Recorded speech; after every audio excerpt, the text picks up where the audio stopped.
The Tale of Peter Rabbit by Beatrix Potter, with illustrations by Beatrix Potter. Once upon a time there were 4 little rabbits, and their names were Flopsy, Mopsy, Cottontail, and Peter. They lived with their mother in a sandbank underneath the root of a very big fir tree. "Now, my dears," said old Mrs. Rabbit one morning, "you may go into the fields or down the lane, but don't go into Mr. McGregor's garden. Your father had an accident there. He was put in a pie by Mrs. McGregor. Now run along and don't get into mischief. I am going out." Then old Mrs. Rabbit took a basket and her umbrella and went through the wood to the baker's. She bought a loaf of brown bread and 5 currant buns.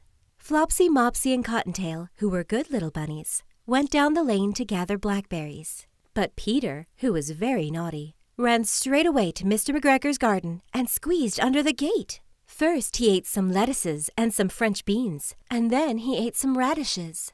And then, feeling rather sick, he went to look for some parsley. But round the end of a cucumber frame, whom should he meet but Mr. McGregor? Mr. McGregor was on his hands and knees planting out young cabbages, but he jumped up and ran after Peter, waving a rake and calling out, "Stop, thief!" Peter was most dreadfully frightened. He rushed all over the garden, for he had forgotten the way back to the gate. He lost one of his shoes among the cabbages, and the other shoe amongst the potatoes. After losing them, he ran on 4 legs and went faster, so that I think he might have got away altogether if he had not unfortunately run into a gooseberry net and got caught by the large buttons on his jacket. It was a blue jacket with brass buttons, quite new. Peter gave himself up for lost and shed big tears, but his sobs were overheard by some friendly sparrows, who flew to him in great excitement and implored him to exert himself. Mr. McGregor came up with a sieve, which he intended to pop upon the top of Peter. But Peter wriggled out just in time, leaving his jacket behind him, and rushed into the tool shed and jumped into a can. It would have been a beautiful thing to hide in if it had not had so much water in it. Mr. McGregor was quite sure that Peter was somewhere in the tool shed, perhaps hidden underneath a flower pot. He began to turn them over carefully, looking under each. Presently Peter sneezed. "Ker-chew!" Mr. McGregor was after him in no time, and tried to put his foot upon Peter, who jumped out of a window, upsetting 3 plants. The window was too small for Mr. McGregor, and he was tired of running after Peter. He went back to his work. Peter sat down to rest.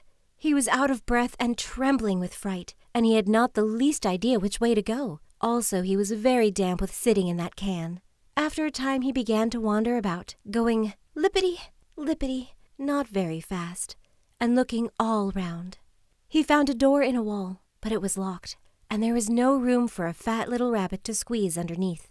A little mouse was running in and out over the stone doorstep, carrying peas and beans to her family in the wood.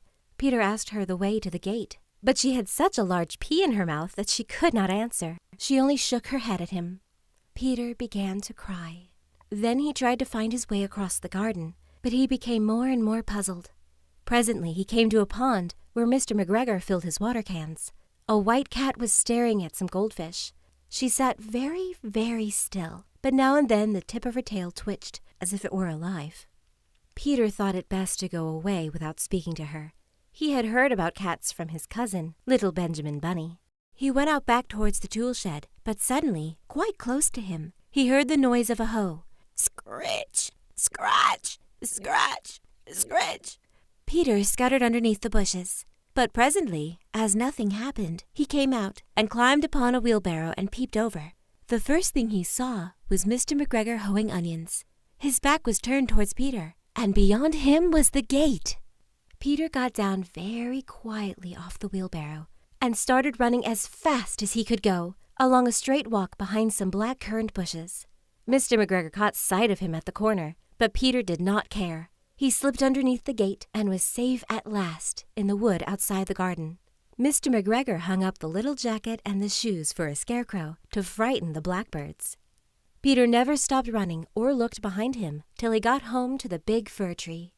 He was so tired that he flopped down upon the nice, soft sand of the floor of the rabbit hole and shut his eyes. His mother was busy cooking. She wondered what he had done with his clothes. It was the second little jacket and pair of shoes that Peter had lost in a fortnight. I am sorry to say that Peter was not very well during the evening. His mother put him to bed and made some chamomile tea, and she gave a dose of it to Peter. 1 tablespoon should be taken at bedtime. But Flopsy, Mopsy, and Cottontail had bread and milk and blackberries for supper.